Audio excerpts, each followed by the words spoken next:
A week after he was forced out of office, the whereabouts of former Egyptian President Mohamed Morsi remain unknown. But his son is speaking exclusively to CNN. Reza Sayah has that. It was a swift and sudden reversal of fortune. Mohamed Morsi, Egypt's president, last week out of power and in custody this week. No one has seen Mohamed Morsi in public ever since he was ousted from power, but the Muslim Brotherhood have arranged for us to meet his son. They've asked us to come to this mosque here in East Cairo. We're told Mr. Morsi's son is here. Inside, we met Morsi's defiant 30-year-old son, Osama, who says he's not as worried about his father as many might think. A week ago, your father was president. Now he's out of power and in custody. What has this week been like for you? Me personally, and all my family, consider this past week to be a confrontation, a type of struggle. It's not new for us to see the determination of Mohamed Morsi. We have always supported him in his political struggle for democracy. When's the last time you saw him? I saw him 24 hours before this bloody coup. Did you give him any advice? Yeah, of course. What did you tell him? I told him... I asked him on a personal level, as a son, to remain defiant and to move forward and not retreat in the face of the armed forces.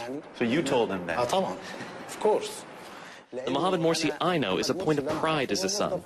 So the Mohamed Morsi that would back down or flee would be shameful to me. Do you know where he is right now?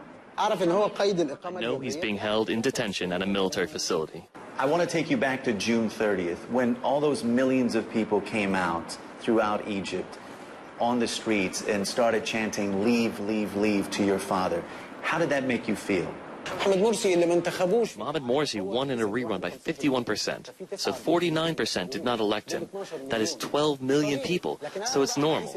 June 30th was not a revolution, and history will never record it as a revolution. And no one, not the American administration or anyone else, can call it a revolution. Why? Because there's no revolution in the world that brings military rule. There is no revolution in the world that cancels the ballot box. Your father acknowledged that he'd made mistakes. What do you think went wrong with his presidency? There is a difference between mistakes and crimes. Morsi's regime never committed crimes. It did not kill protesters, torture demonstrators. It did not shut down newspapers or broadcasters, or close political parties, or impose martial law. Before ending the interview, Morsi's son asked to send a message to his father. He turned, looked into the camera, and said this. Dad, you are the legitimate leader. You are the elected leader, elected president.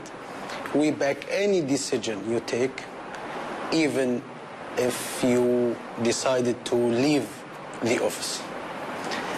Your family, we are all proud of you. God bless you. Reza Sayah, CNN, Cairo.